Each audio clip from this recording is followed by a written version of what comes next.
and welcome back to our channel, our YouTube channel. Apologies, we have got our dressing gowns on because I just said, shouldn't I just put something good on? She's like, no, it's be real. we was about to go and put a jumper on, but I just thought, you know what, let's be real. This house is freezing. This apartment that we're in is so cold. We've got no central heating. This is something you learn in Portugal when you're looking for somewhere to live. The houses are built to keep the heat out and not keep the heat in. Yeah, I suppose. It's that's Antarctica. Cold. We call it Russia. Russia and Antarctica. We say it's cold in Russia. As soon as it is true what they say, it is warmer outside than it is inside. Yeah. So fingers crossed. So I'm it's not being forever. told it's only till March. It's not forever. And we're in February now, so I'm just like counting down the nights. Yeah. It's only in the evening. The daytime's fine. So if you do move to Portugal in the winter months, be aware. Get a dressing gown because I swear down, it really is cold. Lovely. But anyway, we're not here to talk about dressing gowns or the winter. We are here to talk about a D7 application. We got back from the UK last week and we was in the UK for 2 weeks and we went to go and apply for our D7. Yep. And we thought we'd share with you our experience of applying for our D7, how it went. Oh gosh, yeah. And hopefully it will help you because actually if we'd have watched a video with this information in, it would have helped us. It was a painful process. It was a painful process. So how it started was that we in total made 4 visits to the VFS London, yeah. In Liverpool Street or Wilson Street. And initially, before we actually moved out here in November, Marlon went to the VFS to get an idea of what we needed to bring, thinking we could just apply for our visas, actually, didn't we? Because you had an appointment and I had an appointment, but his was first. I actually went there thinking, like, I'm going to get my visa today. Like, are we crazy? And they were like, they looked at me like, you silly man. Naive little man.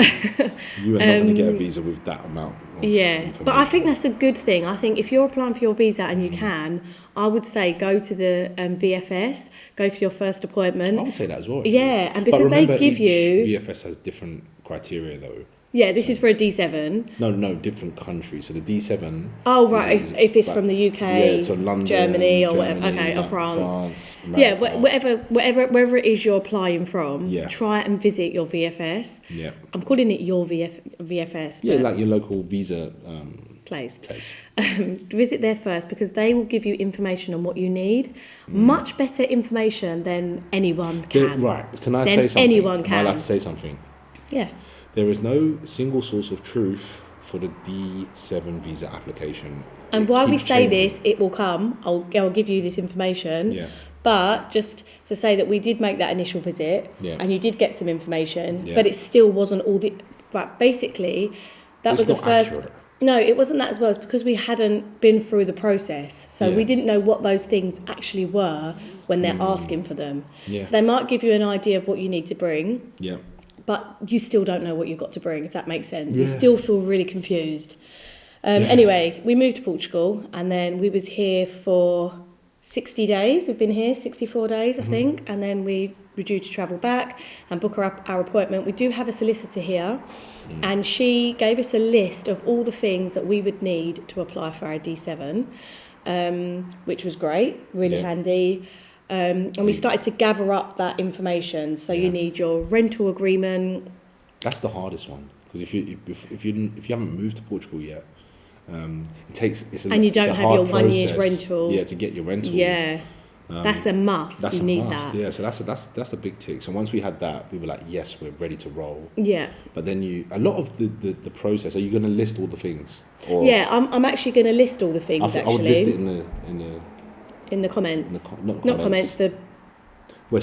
Description. We're not proper YouTubers, are we? No, we're trying to be. We're trying to be. No, in the description, I will list what you need because I'll probably miss some bits out. There's some bits, but the key ones for me is you have to prove your income, and then not only do you have to prove your income, you have to prove that you've got some money to support yourself for 12 months, but not just you and your entire family. So me plus you plus the kids, and they all have a percentage allocation, like the numbers change. Yes. So me is a certain amount. I think it was like 8,000 euros.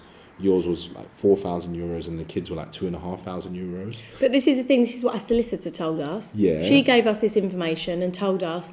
I think in total there had to be a certain amount in the bank account. It's 19,000. 19,000 in euros in the bank account. Yeah. But then when we got to the VFS, they gave us a different amount. But anyway, we'll come on to that in a minute, because I want to tell you in stages of how it happened. So instead of jumping ahead. Yeah. So we'd done that initial appointment. Then we moved to Portugal. We got ourselves a solicitor, and we were due to be flying back to the UK at this time anyway. So we wanted our visa appointment at this time, but there were none. Apparently, there was none on the website when you go on to book. So our solicitor managed to get us an appointment for the 5 of us in our family, but all on different days. So that meant... Can I add to that? Because it's important. So originally I was going to do the visa just in my name, and then we was going to do what's called a family reunification visa. And then for some reason she had kind of changed it last minute because of we had been here quite a long time, and she was like, it would be better if you just do it, everyone's visa whilst you're all there, and just which I think makes sense, which I prefer. Yeah, but we was originally going to do, and I think it's easier to do what's called, so you just get one person through the process, then you can do the reunification visa in Portugal, I believe, if I had my visa, but because of the timing, it didn't quite work out for us. Yeah.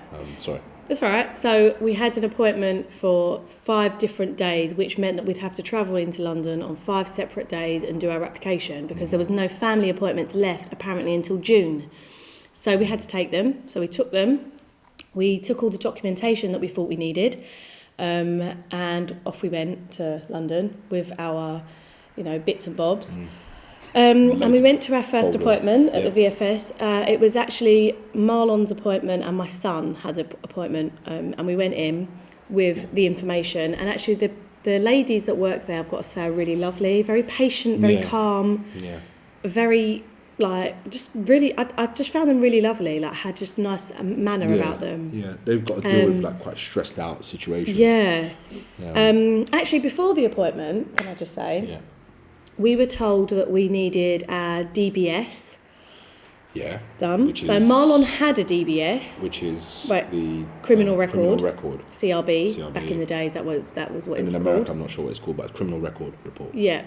And Marlon had one and I didn't. So whilst I was in Portugal, I applied for mine, and it was delivered within a week to my parents' house in the UK. So I was able to collect that when we went. So we were told we'd need that, which we did.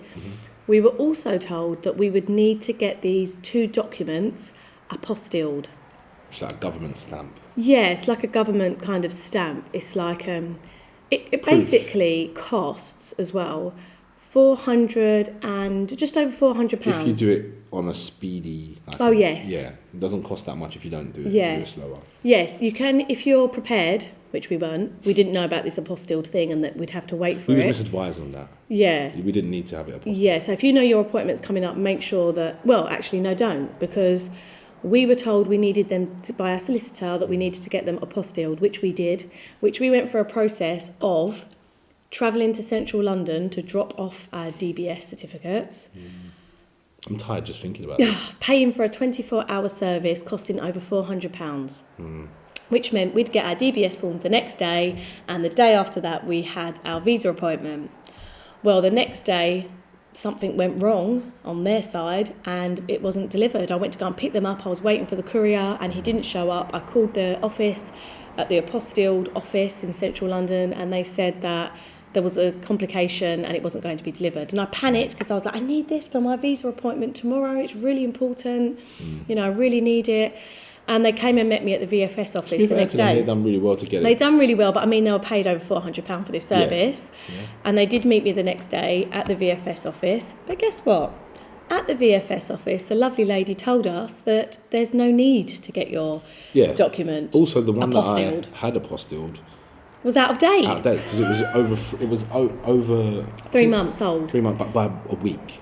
It was out of date by a week. So if you go with your CRB DBS form, make sure that it is dated within the last 3 months, because Marlon's was dated a week out.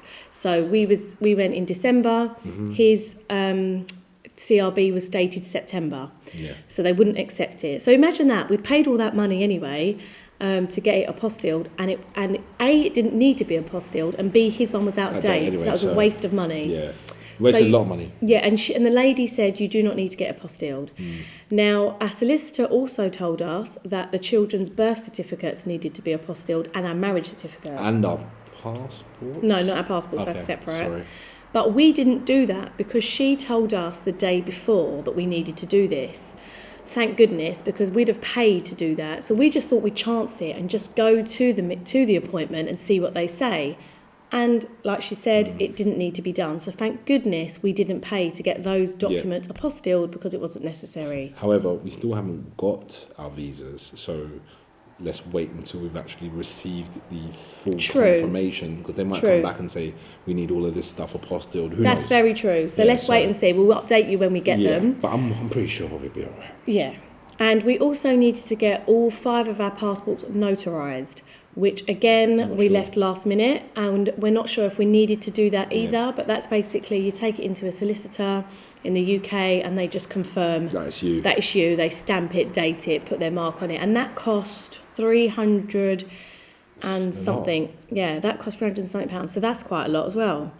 But we did that, and we did that all within a day. I contacted. Not cheap, is it? It's not cheap. I contacted a solicitor in the morning. She fitted me in at 12 o'clock that day because the appointment for the VFS was the next day. So luckily I got myself an appointment. So we needed that as well. Yeah. So when we went along to the second meeting, for our appointment for Marlon and my son, the lady actually said to us, it's like she gave us a checklist. There's a checklist they go for a checklist. So she had a lot of the documentation there, but she said the CRB was out of date. Yeah. DBS was out of date. Yeah. We needed insurance policy schedule. Yeah. So we've got 1 year's insurance policy, but I printed the wrong page. Travel insurance. Yeah, travel insurance. Sorry, I'd printed the wrong page. So she told me the correct page to print. We also didn't bring the children's birth certificate. No, we did bring the birth certificate. We didn't photocopy the birth certificates, which you needed to do. Yeah. We didn't have. So basically, there's a kind of like a form you've got to fill in, which you get from the VFS. So if you do go initially, ask for that form. It's just like a sponsorship form for your child.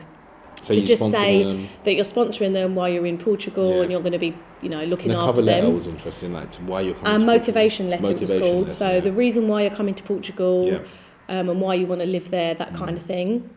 And then from our solicitor, we also got an authorization form as well, which she sent us, which we just had to sign with our parents' names on it as well. We fill in your parents' name and you sign it. Yeah. You also needed your NIF number. Yeah, your rental agreement. And you need to... so one thing that I found quite interesting is they give you the figure and say, right, you need to have this much money. Oh, that's what I was saying, support your income. The solicitor told us how much money we needed to have in our bank. The woman in the VFS basically said, show more. So she initially said that's not enough, you need more. And she said just show as much as you and we were like, but the solicitor said this. She's like, it doesn't matter, you need to show more. What I would recommend is beg, borrow and steal from friends and family and just put it all in. Just put it all in an account. And just to show I'm rich. Then give it all back once you're here. So we was able to show more because we had some more money to show. But also, what you also need is a bank statement from Portugal, which is when we contacted Miguel, which we said in our last video. We had to contact him while we was getting our D7, and we needed to prove, have both our names on that statement with the account details. See, I'm not sure if that account didn't have any money in it, I don't think it would have mattered. As long as you had an account with enough money in it to support everyone. So on the original form, I was told had to be a Portuguese bank account with the money in it, but I don't think it does. I think it just needs to be a bank account that has enough euros in it to support you and your family. Well, put it this way, we had to show a Portuguese bank account and our UK bank account as well, didn't we? We showed both to show that we've got money in both. So we had to do that. Give us a visa.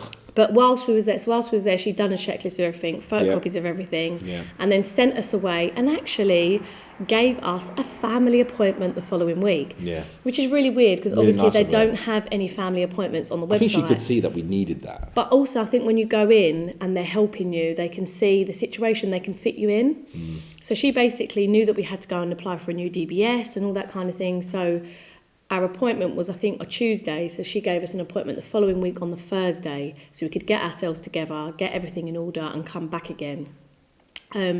So that was great to get a family appointment, because it meant not traipsing in every single day. So we also had to have a letter from the school as well to say that the children had left school on the, a letter-headed letter from the school to say the children had left and the dates in which they'd left the school as well. So that's part of it. But anyway, so we left the VFS appointment just kind of feeling like overwhelmed, exhausted, it was a lot. To go back and print more, go back and get this, go back and get that. It was almost like I was counting down the days to the big day. Yeah, and they do give you a checklist, so you just have to go through the checklist and do everything. We did leave it till like the night before to get ourselves organised. Yeah, we're very last minute, but we did it. You've done it. Anyway, so we went back for our family appointment a week later. The 5 of us went into London, into Liverpool Street, and we had a different lady serve us this time who was just as lovely. Yeah. So at the VFS, they've got something called a business centre where you can photocopy. You can't do anything. You can photocopy, print any documentation that you might need. A pointless place. But it wasn't working the day that we went. So on the day that we went, we did miss one photocopy of something and a printout of something. And their business centre wasn't working. No, it was working, but it's so cumbersome and clunky. No, it wasn't working that day. Yeah, the printer wasn't working. She directed us to somewhere that was round the corner. A print shop. Probably a mate. A print shop round the corner, 5 minutes away to go and use the service. So bear that in mind, that at the business centre might not be working if you've got to get photocopies or that kind of thing. But it's just round the corner. Try to get yourself organised. The thing is, no matter how organised you try and be, which we were, there is always something you need, and there's something they say, oh, have you got this? And then you think... And also, on that day that we went, Marlon's DBS still hadn't arrived. Oh, yeah. So we was there, and whilst we was there, my mum called and said the DBS had just arrived. So whilst we was there doing everything... The lady done everything for the kids' application. That was absolutely fine. And she left Marlon's one out to post. And she said to us, you need to go home, collect it and come back. She left it. She basically gave us like a bit of leeway to kind of go away for a few hours and then get all the bits that we were missing. The last bits. Yeah, the last bits. It was another bank statement and bank statement and a DBS. And then we kind of frantically went round, didn't eat. Yeah, my parents live in Essex. Drop the kids back off. So yeah, back and forth. So but we made it, and we got it done. It was such a relief when you see that text come through to say application accepted, application accepted. Yeah, that was amazing. But yeah, we went back and got the DBS and came back and then gave it to her. I was going to say something else and I forgot what I was going to say. But yeah, she done it all. She put it all in. They put it all in like a folder. Yeah. And and you have to pay. We paid I didn't even know 600, I think it was like £125 each, something like around that figure. I wasn't expecting any fees. Yeah, so in total it was about 600 and something pounds that we paid. Yeah. That's what I was going to say. We didn't leave our passports. So if you are due to travel, you have to print out your travel document to say that you're travelling, your ticket to show that you are travelling, so they don't take your passport. So we don't want to go back to the UK to get our visas. We want to know if we can do it in Portugal. We're not sure. So what she said is when they have approved the visas, they will call us to let us know, and then we can talk to them about how it is we receive our visas in our passport. Which might mean having to go back to the UK. Which may mean going back to the UK, and which can take up to a month, which is really annoying. I think it can take a month for this process, for the visa to be approved. But then once it's approved, you can go back to the UK and just like get it quickly. Yeah, so but it can take up to a month. So she was saying when they call you, tell them that you need it urgently, and then hopefully they can fit you in. Yeah. So we don't know any of that yet. We'll probably do another video. Hopefully telling you that it was a really straighthtforward process. The D7 process is not to be taken lightly. And no. It's quite frustrating. Yeah, it's overwhelming, incredibly cumbersome. So if there is another way, like if you can do, there's an entrepreneurial visa, there's the golden visa. If there's another way you can kind of navigate your way in without going through the D7, because the D7 is meant for pensioners, really. Is it? Yeah. So it's a pensioner visa because they've got passive income from their pension. So we're kind of using it. We're kind of piggybacking off the back of it because of the passive income, but actually it's not really set up for us, and I think that's where it gets a bit weird. Also, she said they only last 4 months. And then you've got to apply again. Like it just didn't make any sense. No, we're confused. But at the same time, it didn't make any sense. No, I think it. But when you question them or question her, she's like, "Oh, I don't know. You just need to ask them with the next steps. It's like they don't know the answer either. It's really that's why it's so frustrating because you pay that money and you think, is that it? Oh, I'm going to be able to live in Portugal for the next year or 5 years. But actually, can we? I don't know. We're going to have to learn and find out. Now, once you've got that, then you can apply for the next steps, I think, and then you can get your non-habituary residency (NHR), which is your tax residency, where you can be tax-free for 10 years if you qualify. So there's loads of things that we want to. Once you've got that, you can start to acclimatise to life in Portugal and relax as well. And relax because once it's over, it's over. The thing is, every time I land here, I feel relaxed from London. Yeah, we came back. Place. It was lovely to be back. Yeah. But that was the process of going to get our D7 visa whilst we was in the UK and what we went through. I'm going to list below all the bits we needed because I'm pretty sure I've probably missed out something here and there, but also so it's a bit clearer for you so you can see what was needed. I think you need a course on how to do this. It's just, but the thing is, I think it actually changes as well, the process. Yeah, that's the thing. I reckon it changes as well. I reckon it's not straightforward like this. I reckon it does change. Oh, that's what I was going to say. So if they ask you to come back, you need to print out the appointment letter. So when the VFS sends you an appointment for the 5th of March 2022, you need to print that out because that is part of the application as well. And it gets you in the building. It gets you into the building. Without that, you won't get in the building. Also, every time she sends you away, for example, when she sent us away to go and get more documentation, she signs it and writes on it the date and time that you've got to come back. Yeah. Without that, you're not getting back in. No, So you need that as well. It's a government building, isn't it? It's like it's a secure building. You go through metal detectors, so you've got to just take it quite seriously. And you know what? You've got to follow the process, follow the system. Don't try and be, clever. Yeah, like Marlon started saying when she was going, you need to show more money. He was like, but my solicitor told me. But it's like, you're arguing with the wrong person because she is the one doing the application. Yeah. So you just listen to what she's telling you to do. There's no leeway, is there? It's like, this is the process, this is what you need to show, and that's the end of it. Yeah. So hopefully you have a stress-free appointment. Try to be as prepared as you can. But as I said... there is companies that can help you with this as well. I can help you too. Yeah. Well, as in, if you need some advice.